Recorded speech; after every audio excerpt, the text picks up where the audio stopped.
할렐루야. 한 주 동안 평안하셨습니까? 네. 우리가 계속 시편을 읽고 있는데요. 시편을 읽으면서 시편 기자들이 그 삶의 자리에서 겪었던 고난들, 또 마음의 그 애절한 아픔들, 그리고 때로는 모든 것을 역전시키는 하나님의 그 놀라운 역사의 현장에서 누리는 기쁨과 환희들, 그런 것들을 엿보기도 하고 또 함께 공감하기도 하면서 하나님이 우리의 삶 가운데도 그렇게 생생하게 살아 역사하심을 경험하고 있습니다. 오늘은 시편을 통해서 하나님께서 우리에게 주시는 말씀을 함께 나누려고 합니다. 우리 잠깐 기도하고 말씀 듣도록 하겠습니다. 나의 힘이 되신 여호와여, 내가 주를 사랑합니다. 늘 한결같이 나의 힘, 나의 친구, 나의 아버지, 또 나의 동행자, 나를 모든 것을 또 이해하시는 상담자, 또 나의 힘, 능력, 그 모든 것을 이길 수 있는 나의 강력, 구원이 되시는 여호와 하나님을 찬양합니다. 하나님, 오늘 이 시간도 주님께서 나의 하나님, 나의 구주로 함께 하심을 믿습니다. 하나님 친히 또한 말씀하셔서 살아계신 주님의 말씀이 우리와 함께하니 하나님, 우리가 주님의 곁에 머물 뿐 아니라 그 말씀으로 일어나는 시간 되게 하여 주시옵소서. 이 자리에 함께하지 못하지만 하나님 또 삶의 자리에서 함께 예배하는 우리 모든 지체들을 축복하여 주시고 그의 삶의 자리를 만져주시고 고쳐주시고 일으켜 주시옵소서. 주님, 우리의 신령과 진정으로 드리는 예배를 받아 주시옵소서. 주님을 찬양하며 살아계신 예수 그리스도 이름으로 기도합니다. 아멘. 오늘 주시는 말씀은 시편 31편 14절 말씀입니다. 시편 31편 14절 말씀입니다. 읽겠습니다. 그러나 여호와여, 내가 주님만을 굳게 믿습니다. 주님은 나의 하나님이십니다. 아멘. 우리가 계속해서 시편을 읽고 있는데요. 지금 한 열흘 정도 읽었거든요. 네, 열흘 동안 읽으면서 시편은 어찌됐건 다 시라는 형식을 통해서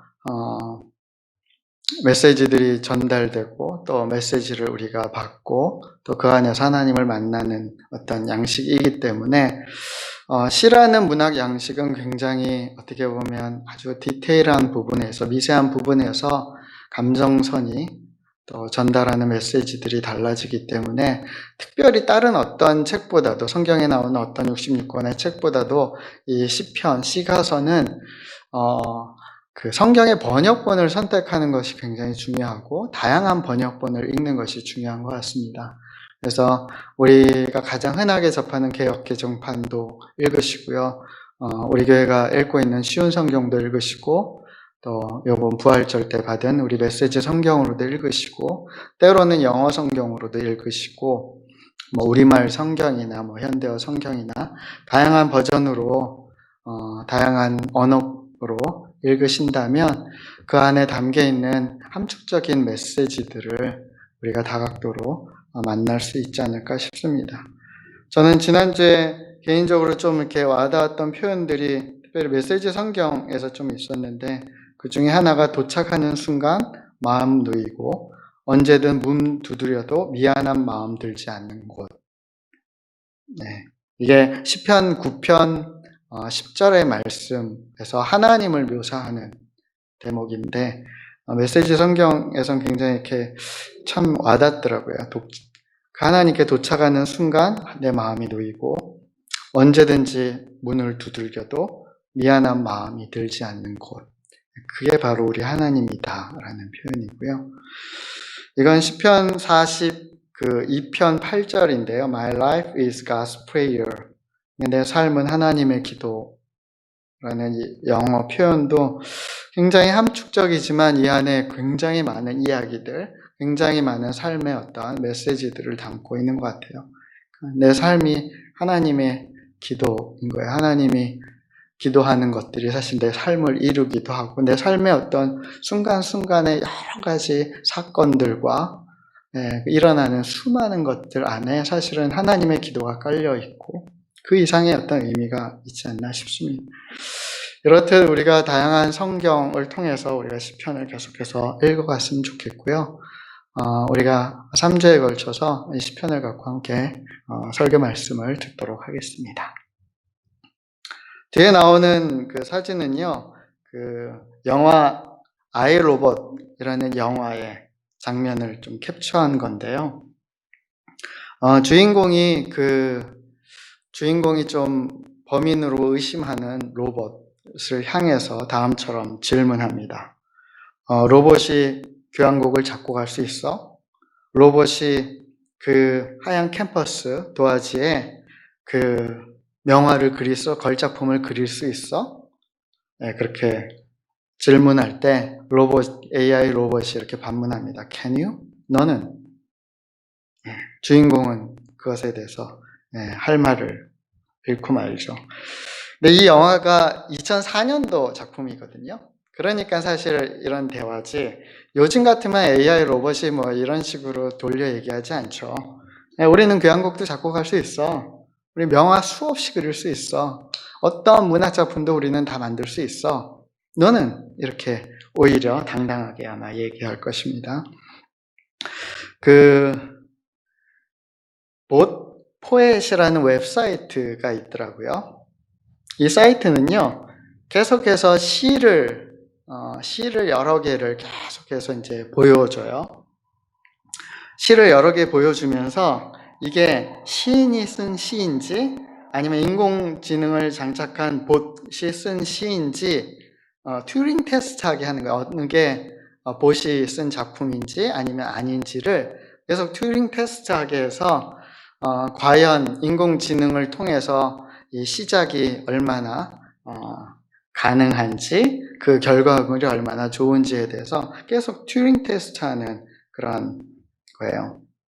그래서 저도 어제 들어가서 여러 번 이제 테스트 해봤거든요. 그러면 이제 시가 제시가 되고, 그리고 이게 그 봇이 쓴 건지 아니면 사람이 쓴 건지 계속해서 선택하게 돼요. 10가지 시를 한 번에 하나씩 제시하는데, 시가 나오고, 그다음 봇이 한지 아니면 작가가 한 것인지 이제 선택하게 하면, incorrect 하고 답이 나오고, 나중에 10개가 다 끝나면, 이제 그거에 대한 이제 해설이 나와요.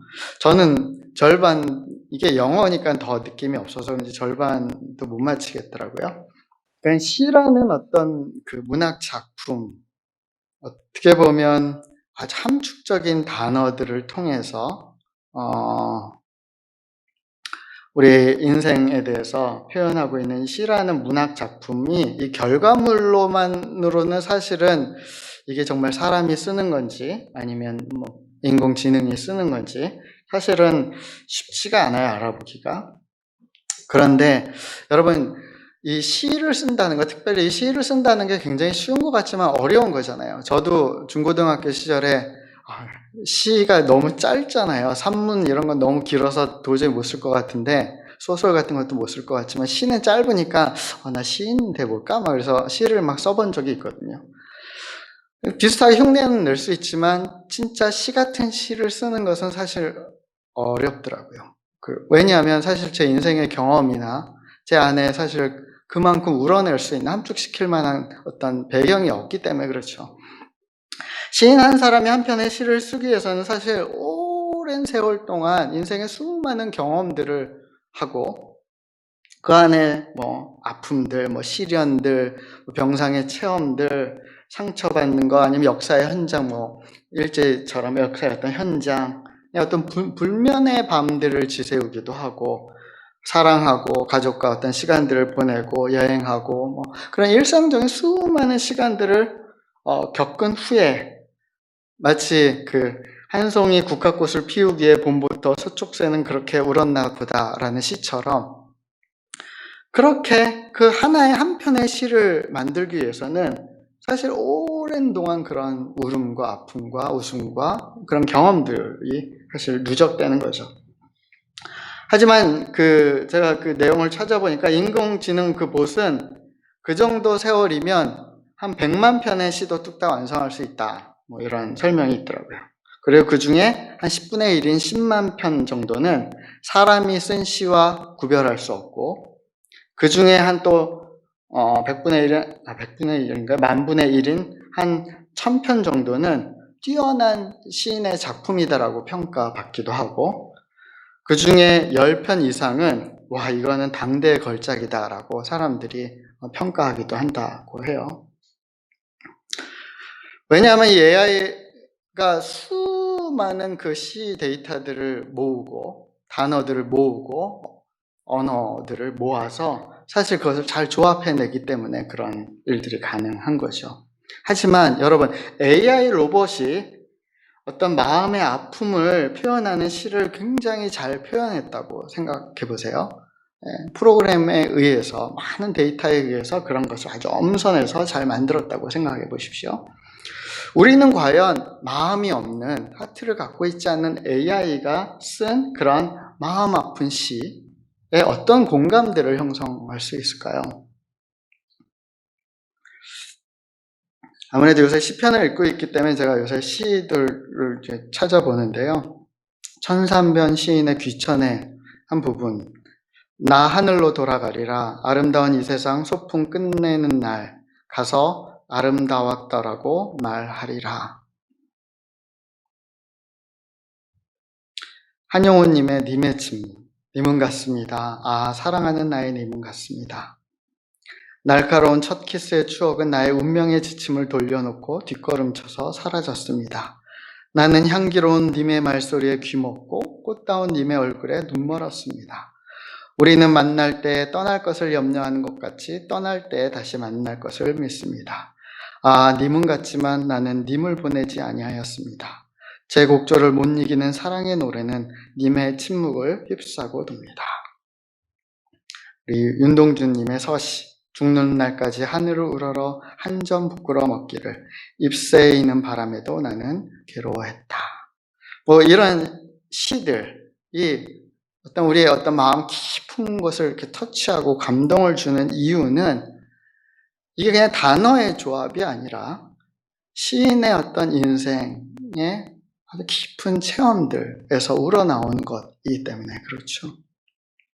이런 시들이 그냥 단지 AI가 단어를 조합한 어떤 그런 것이라면 사실은 우리가 과연 이 정도의 감동을 받을 수 있을까? 이것을 계속 우리의 마음이 되뇌이면서 생각하고 또 이것을 통해서 위로를 받고 소망을 가질 수 있을까 생각해 봅니다.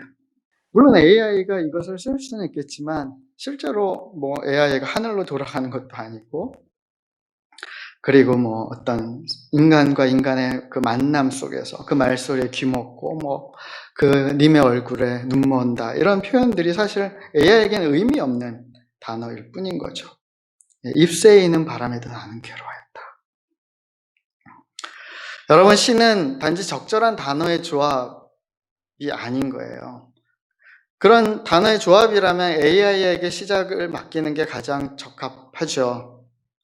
하지만 그런 조합으로는 우리의 인생을 노래할 수 없고 감동이 살아날 수 없고 생명력을 누릴 수 없어요. 시는 정말 인생의 경험에서 우러나오는 어떤 깊은 향을 담고 있어야 되고, 시를 시일 수 있게 해주는 것은 이 시인의 삶과 얼마나 깊은 연관성이 있고 그 시인의 삶과 연관된 그 시라는 작품이 또 나의 삶과 어떤 만남을 갖느냐에 사실 달려있는 거죠. 우리가 지금 읽고 있는 시편도 마찬가지입니다. 시편을 읽을 때 우리는 시인의 체험에 주목할 필요가 있어요. 그냥 단지 시편을 1편부터 50편, 150편까지 쭉 읽다 보면 어떻게 보면 비슷한 말들의 나열 같기도 하고 반복 같기도 하고, 그래서 막 읽다 보면 처음엔 좋게 시작했다 나중에는 그냥 이 얘기가 저 얘기 같고 저 얘기가 이 얘기 같아요. 하지만 그 시를 쓴 작가, 그 시편 하나가 나올 배경은 사실은 굉장히 큰 의미를 갖고, 그것과 우리가 만나는 순간 사실 우리의 삶 가운데 그 시편 한 구절, 한 표현은 사실 그 어떠한 수많은 말들보다 영향력을 행사할 수 있는 거죠. 그래서 여러분 시편을 읽을 때 꼭 부제를 주목해서 보실 필요가 있어요. 시편 3편은 부제가 다윗이 그의 아들 압살롬을 피할 때 지은 시거든요. 그러니까 그런 어떤 경험 속에서 나오는 거예요. 그런 경험, 그래서 아들에게 배신당하고 그래서 왕자를 빼앗기고 그래서 귀향을 떠나면서 다윗이 노래한 시이기 때문에 천만인이 나를 에워싸 지친다 할지라도 나는 두려워하지 아니하리로다. 이 표현이 사실은 그냥 표현이 아닌 거예요. 그냥 허풍이 아닌 거예요. 그냥 어떤 사나이의 기상 뭐 이런 게 아닌 거예요. 그 표현 안에는 수많은 이야기들이 담겨 있는 거죠. 시편 18편은 부제가요, 여호와께서 다윗을 그 모든 원수들의 손에서와 사울 왕의 손에서 건져주신 날에 다윗이 이 노래의 말로 여호와께 아뢰어 이르되로 시작해요. 그런 배경, 사울 왕에게 계속해서 공격당하고 죽음의 위기를 겪고 수많은 사람들이 피신할 때마다 수많은 적군들이 자기를 죽이려는 그런 수많은 어려움들을 다 극복한 후에 그 모든 인생의 어떤 사건 후에 이 고백을 하는 거예요. 나의 힘이신 여호와여 내가 주님을 사랑합니다. 그냥 여호와는 힘입니다.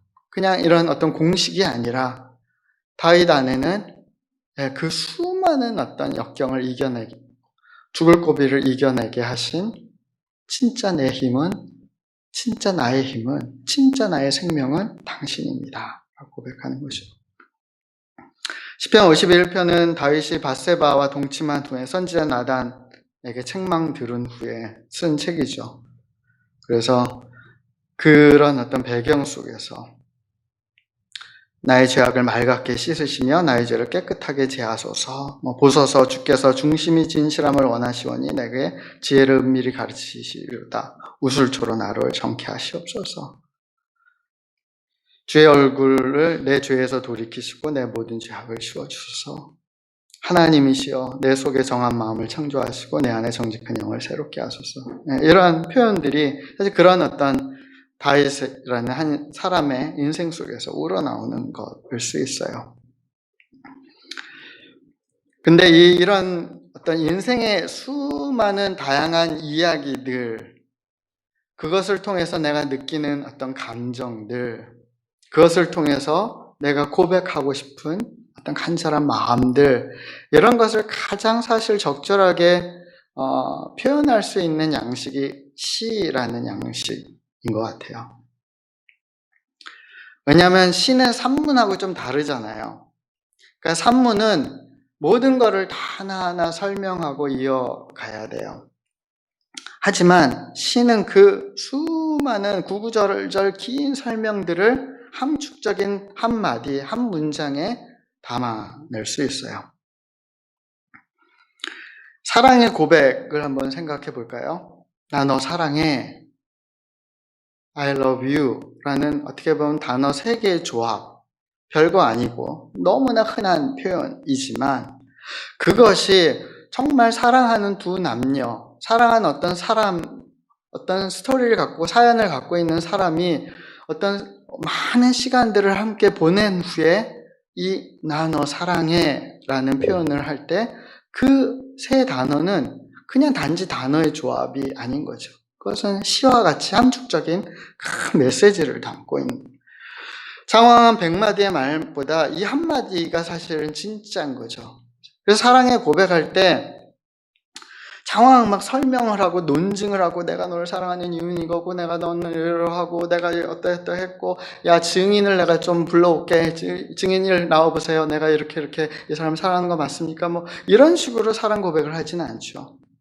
수많은 주변인들의 말들보다 당사자가 정말 자기의 진심 어린 마음을 담아서 하는 한마디 말이 의미 있는 거예요.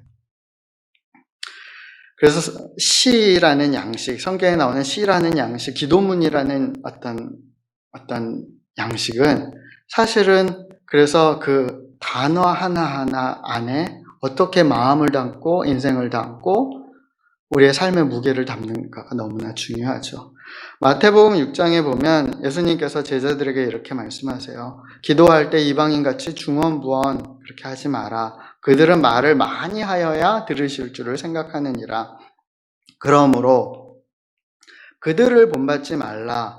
구하기 전에 너희에게 있어야 할 것을 하나님 너희 아버지께서 아시느니라. 네. 하나님 앞에서 수많은 말들, 설명들, 변명들 이런 말들이 필요한 게 아니라 정말 내 마음 중심에서 내 인생의 무게를 갖고 정말 하나님을 믿기에 한마디 던지는 그 간구, 고백, 이것이 하나님께 상달된다는 거죠. 우리가 불안해서 아니면 뭔가를 간절히 원해서 정말 주저리 계속 많은 말들과 바램들을 쏟아내고 그것을 거듭 말하는 것보다 정말 내가 믿음을 담아서 한마디 하나님 앞에 고백할 때 그때 기도의 역사가 일어나는 거죠. 우리의 신앙은 함축적인 시처럼 정제되어 나온 순금처럼 그렇게 뽑아낼 필요가 있습니다. 그러면서 시는 우리의 신앙을 담기 아주 좋은 그릇이고 또 우리의 신앙을 표현하기에 참 좋은 툴입니다. 우리가 시편을 자주 읽고 마음에 담으면 좋은 이유이고 여러분도 할 수 있다면 여러분이 시편을 잠깐 창작해보는 것도 너무나 유익할 거라고 믿습니다. 이 마태복음 6장 7절에서 8절 후에 예수님께서 그럼 중언부언하지 않고 많은 얘기들을 하지 않고 하나님 앞에 참다운 기도를 드리려면 이렇게 하라라고 가르쳐 주신 게 주기도문입니다. 이 주기도문은 굉장히 정제된 시처럼 그렇게 하나님을 향한 기도를 표현하고 있습니다. 그 시작은 이렇죠. 그러므로 너희는 이렇게 기도하라. 하늘에 계신 우리 아버지여 이름이 거룩히 여김을 받으시오며. 하늘에 계신 우리 아버지여. 여러분, 이 고백이 단지 그냥 신학적인 어떤 이론들을 토대로 해서 AI가 만든 그런 어떤 조합일 수도 있겠죠. 하늘에 계신 하나님은 우리 아버지 이렇게 할 수 있겠지만 예수님께서 말씀하시는 하늘에 계신 나의 아버지, 하늘에 계신 너와 나의 우리의 아버지라고 예수님이 지금 말씀하실 땐 정말로 하늘에 계신 아버지, 나를 보내신 분, 정말 인류를 사랑하셔서 나를 통해서 구원하기 위해서 결정하신 분, 지금도 역사하시는 하나님, 그런 어떤 그 예수님만 볼 수 있는 하나님과 나 사이, 하나님이 나의 아버지됨 속에서 겪었던 수많은 어떤 것들을 담고 있는 표현인 거예요. 하늘에 계신 우리 아버지. 여러분, 우리가 사실은 오늘날 현대 많은 그리스도인들이 예전에 비해서 많이 성경 공부도 하고 성경에 대한 지식도 많고 설교도 굉장히 다양한 사람들에게 다양한 설교를 많이 들어서 머리는 많이 커져 있지만 근데 그것이 신앙의 참된 능력이 되지 못하는 이유는 단어의 조합들은 수만 가지 일어나는데 AI가 무의미하게 계속 수많은 단어의 조합들을 시라고 창작해내는 것처럼 우리가 그런 것들을 만들어내지만 진짜 이 한마디 말, 하늘에 계신 우리 아버지요 라는 이 말 속에 예수님이 그 담으신 그것을 우리가 받아내지를 못하고 그것을 나의 것으로 만드는 작업을 하지 못하기 때문에 사실 우리의 신앙들은 머리만 커지고 많은 언어들, 많은 설명들, 어떤 얘기를 할 때 수많은 얘기들로 답변은 하지만 근데 너는? 이라는 질문 앞에 우리는 머뭇거리게 되는 거죠. 사랑하는 여러분, 하늘에 계신 우리 아버지, 예수님의 이 고백, 이 시와 같은 고백 안에 그분의 생각, 감정, 마음, 그분이 경험했던 수많은 것이 함축적으로 담겨난 것처럼 우리도 이 고백 안에 우리의 인생의 경험들, 또 살아가야 될 삶의 무게들을 담을 필요가 있습니다. 우리가 3주에 걸쳐서 이제 시편 설교를 할 텐데요. 그래서 첫 번째로 선택한 메시지는 나의 하나님이에요. 나의 하나님. 시편에 가장 자주 어떻게 보면 별 의미 없이 그냥 계속해서 우리가 읽는 표현이에요. 나의 하나님.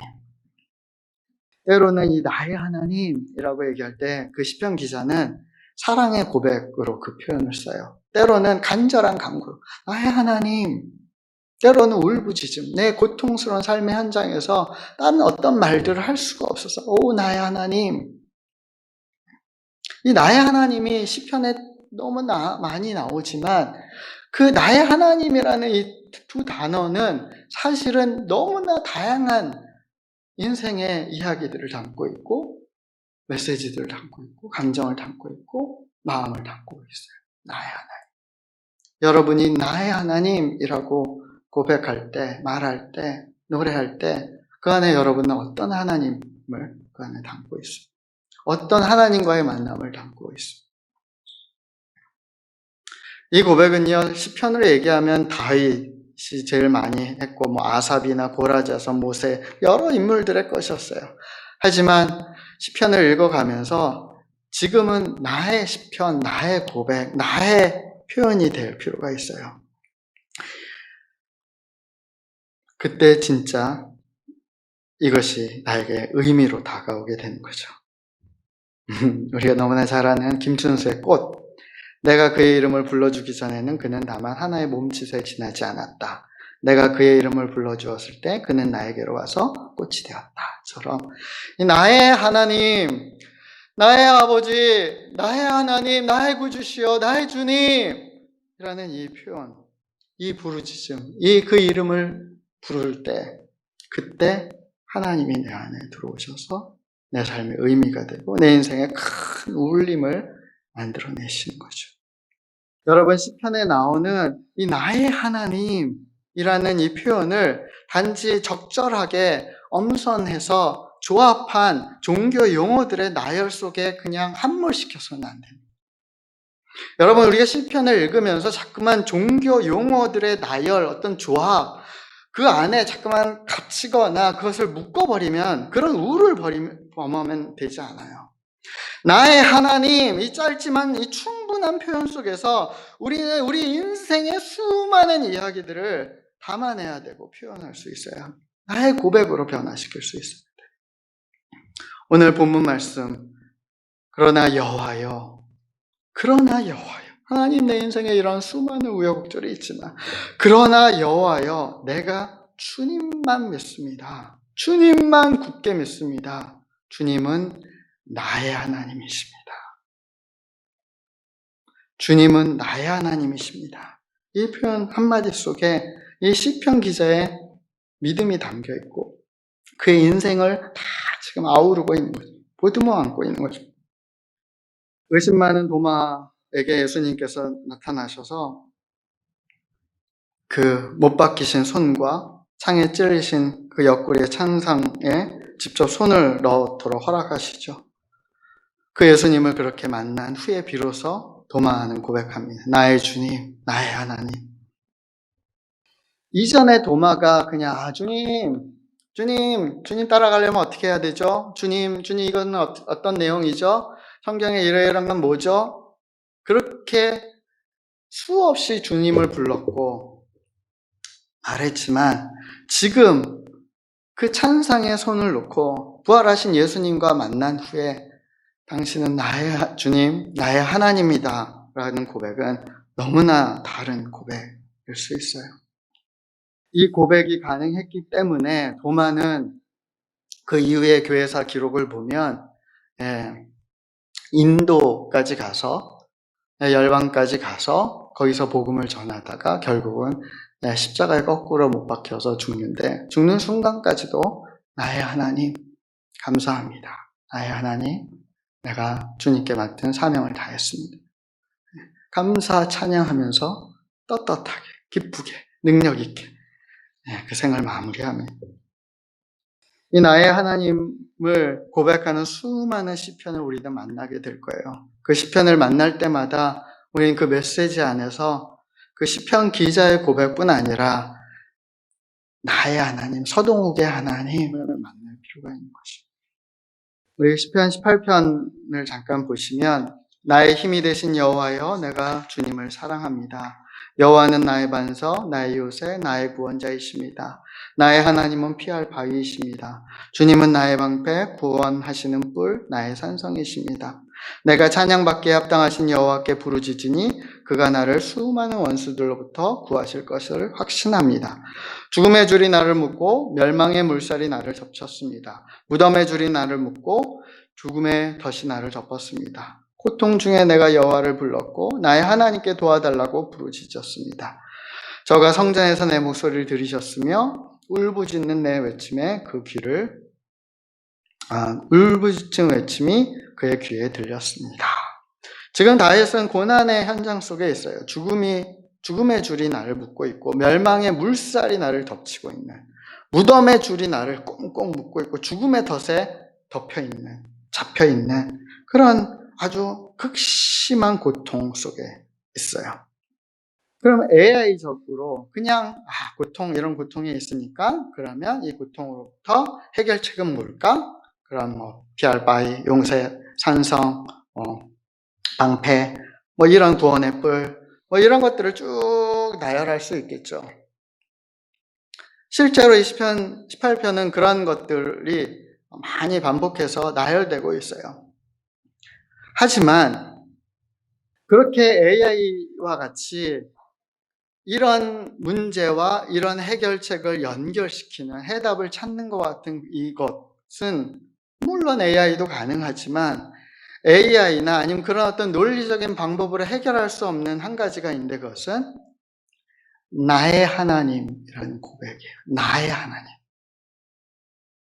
그냥 단지 이런 문제들, 고난이, 이 아픔에는 반석, 요새, 구원자, 피할 바위, 방패, 뿔, 산성, 이런 것이 필요하고 그것이 나의 그런 것을 나는 원합니다 에서 끝나는 것이 아니라 나의 하나님이 나의 반석, 나의 하나님이 나의 요새, 나의 구원자, 나의 피할 바위, 나의 방패, 나를 구원하시는 뿔, 나의 산성이십니다 라는 나의 하나님에 대한 고백인 거예요.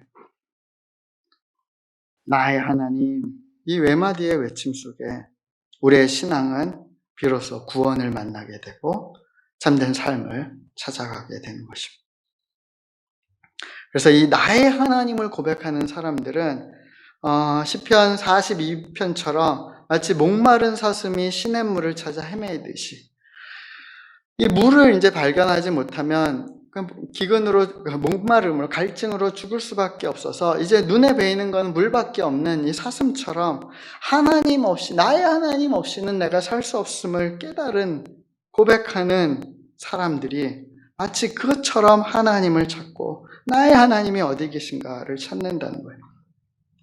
시편 42편은 그렇게 내가 찾기를 원하는데 그 찾는 이유 중에 하나가 3절을 보시면 주변 사람들도 나를 어렵게 하고 힘들게 하고 이해하지 못하는 주변 사람들이 계속해서 도전하고 질문하는 거예요. 너의 하나님이 어디 있니?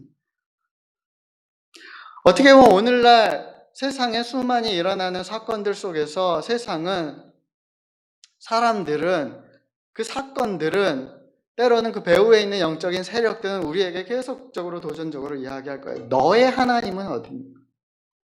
성경에 나오고 있는, 그리고 네가 머릿속에 알고 있는 수많은 지식들 말고 그 상황 속에 네가 처해 있는 네 삶의 그 자리, 네가 지금 아파하고 있고 네가 이해할 수 없고 네가 고통당하고 있는 그 삶의 자리에서 너의 하나님은 어디 있니? 질문합니다. 그때 우리는 나의 하나님을 찾기 위해서 목마른 사슴이 시냇물을 찾듯이 애타게 찾아야 되고 부르짖어야 되고, 그리고 그 하나님의 흔적들을 발견할 뿐 아니라 내 삶 가운데 선한 일을 시작하셨고 이루어가 계신 하나님, 구원하시는 하나님, 나는 보지 못하지만 모든 순간순간 내 삶을 채우고 계시고 나를 위해서 기도하고 계시고 역사하시는 하나님을 우리가 발견하고 여기 나의 하나님이 계셨군요 라고 고백할 필요가 있죠. 여러분, 42편 5절을 읽어보겠습니다. 오 내 영혼아 어찌하여 슬퍼하는가? 왜 그렇게 속상해하는가? 하나님께 희망을 가져야 할 것이다. 나를 구원하시는 분이시며 나의 하나님이신 그분을 마땅히 찬양해야 할 것이 아닌가? 오 내 영혼아 어찌하여 슬퍼하고 속상해하는가? 우리가 하나님께 희망을 갖고 나의 구원자, 나의 하나님이신 그분을 우리가 찬양해야지 않겠는가? 8절 보시면 낮에는 여호와께서 사랑을 보여주시고 밤이면 내가 주를 노래하며 나의 하나님, 나의 생명이신 하나님께 기도합니다. 라고 고백해요. 그렇게 간절히 찾고 구할 때 이제 8절을 보면 이제 낮에 내 삶 가운데 하나님께서 사랑을 보여주시는 것을 보기 시작하는 거예요. 내 일상 가운데 하나님이 어떻게 일하시고 나의 하나님 되시는지를 체험하기 시작하게 되는 것이죠. 그래서 하루를 마무리하는 밤마다 내가 주님을 노래하며 나의 하나님, 나의 생명 되시는 여호와 하나님께 기도하게 되는 것입니다. 사랑하는 여러분, 우리가 계속해서 시편을 읽어가면서 이 나의 하나님이라는 이 고백, 이 두 단어 속에 우리의 마음을, 우리의 삶의 이야기들을, 우리 앞으로 펼쳐질 삶의 수많은 인생의 그런 미래들을 담아내기를 간절히 소원합니다. 우리의 간절한 간구를 담아내고 우리의 간절한 사랑을 담아내고 믿음의 고백을 담아내는 그런 표현이 되기를 원합니다. 나의 하나님, 나의 하나님, 내가 간절히 주님을 찾고 찾아오니 주여 우리 만나주시고 역사하여 주시고 주님의 사랑을 보여주시옵소서. 내가 나의 하나님을 찬미하고 기도하겠습니다. 이것이 우리의 고백이 되길 간절히 소원합니다.